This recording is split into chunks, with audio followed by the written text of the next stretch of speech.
guys, this is Khem from Khem with English YouTube channel. आज इस video lecture में आप सभी का स्वागत है। गाइस, आज मैं आप सभी के लिए एक बहुत ही इंटरेस्टिंग वीडियो लेके आ रखा हूँ।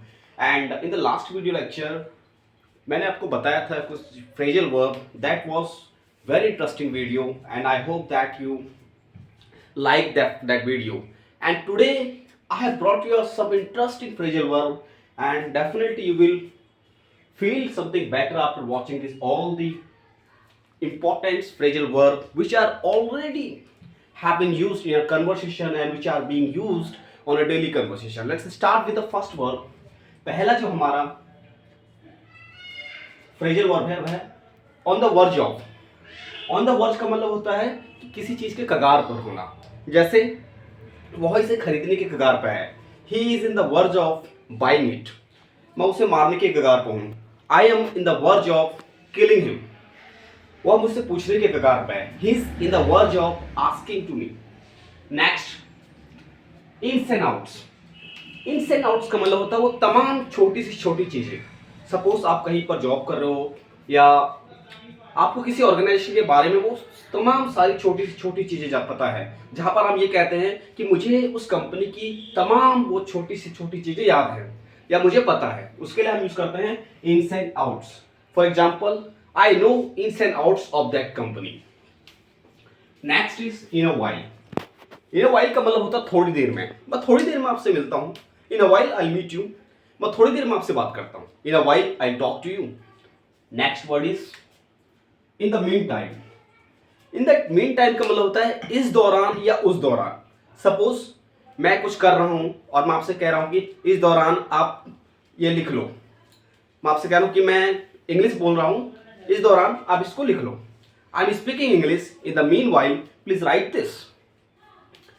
मैं आपसे कह रहा हूं मैं दिल्ली जा रहा हूं, इस दौरान आप इसको क्लीन कर देना। I am going to Delhi in a meanwhile, please clean it. Next word is for a time being. For a time being का मतलब होता है फिलहाल के लिए। फिलहाल के लिए आप यहीं रुक जाओ।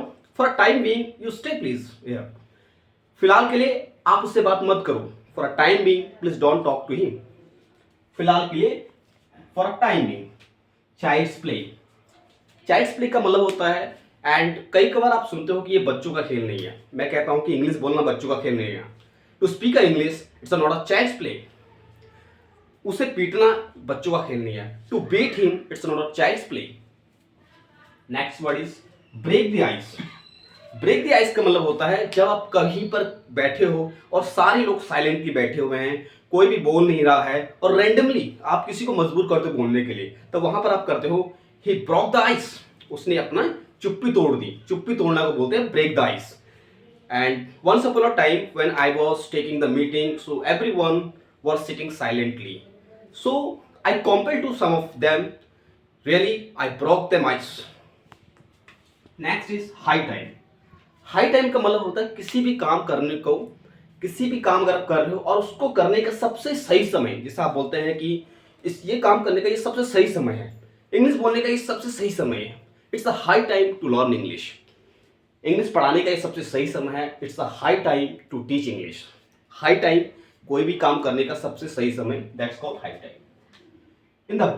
इन ब्रॉड डेलाइट। ब्रॉड डेलाइट का मतलब होता है दिन दहाड़े। The 4 peoples killed in the broad daylight in a Delhi.